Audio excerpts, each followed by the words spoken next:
Got a 47 RE here that obviously had a slight failure. The input shaft busted, and it's pretty common on a stock shaft. You can see there's actually a crack right there.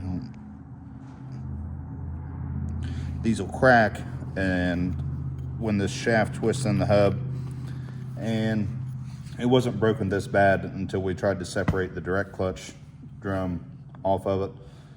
Those clutches were welded in there pretty good, and ended up breaking it like this. So it's on an older 12 valve.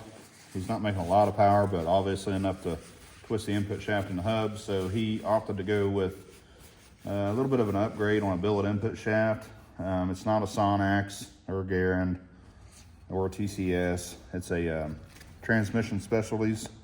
It is a one-piece shaft. It appears to be pretty nice, well made, but I haven't ran them before. Customer was on a little bit of a budget, not wanting to put a lot of money into the truck. So this is the option we found for him.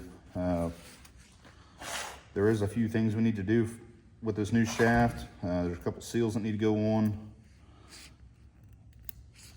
You have one there. These are for your lockup circuit. So you have your two seals there, and then down at the bottom,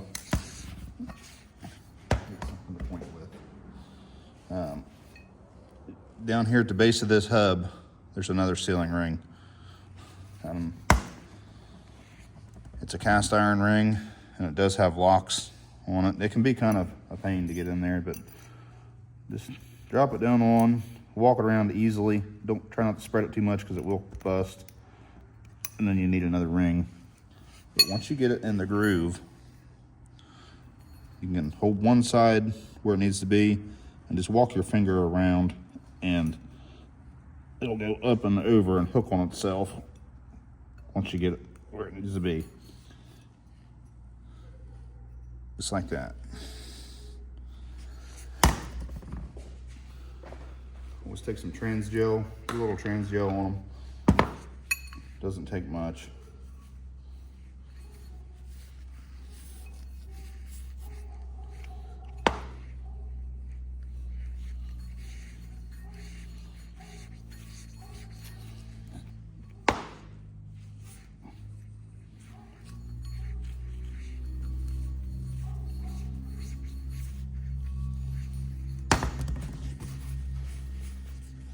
Up next is putting the seals, the lip seals on our new forward piston. There are two sizes of these. This one's a 780. The 780s take this return spring with the narrow notches. The 840 piston goes with the narrow notches. We're gonna put our lip seals on, and when you put these on, the lip always faces toward the bottom of the piston on the inner and outer. So just start it. These are pretty simple. Walk them around. The inside one, just start it in one spot, and then you can walk it right around. The last little bit sometimes you wanna make sure it's in there right. Once it's in there, get a little trans gel and put on it.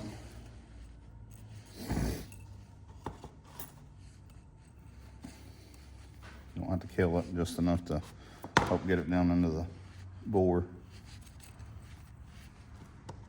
A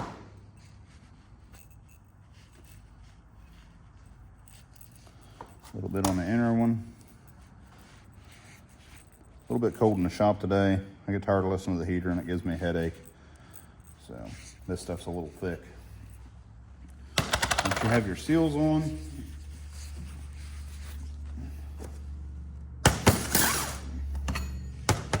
flip your shaft over.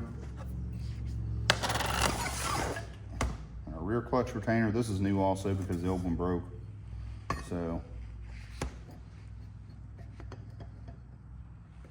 just line your splines up like so.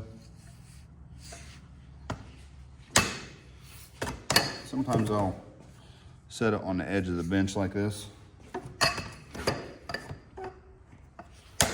I guess we can go ahead and put the piston in first. This can be a little tricky because you don't want to pinch that seal and cut it.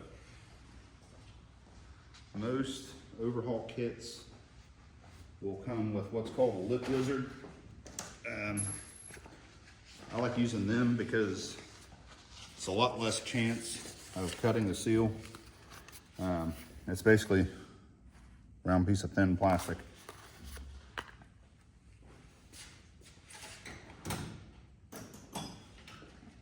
I use that on the outer seal.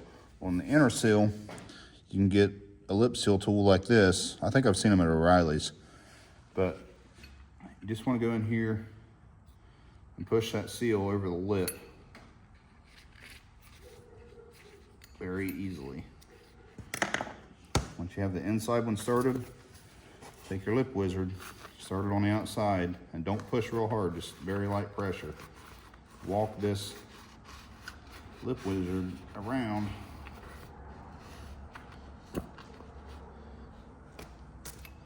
Once you get it started all the way around, drops right in. You don't have to worry about cutting the seal. Put your pistons in, put your rear clutch retainer on, like so. Then, your Belleville return spring. Sometimes you have to shake it and get it to drop all the way down in. And you have a cushion spacer. It's a black plastic ring. Drop it in on top of the return spring, and then your wavy snap ring. It's got a lot of wave to it. And this snap ring, walk it all the way in, and then as you go around on the humps, push down and push it out into the groove of the drum. All the way around.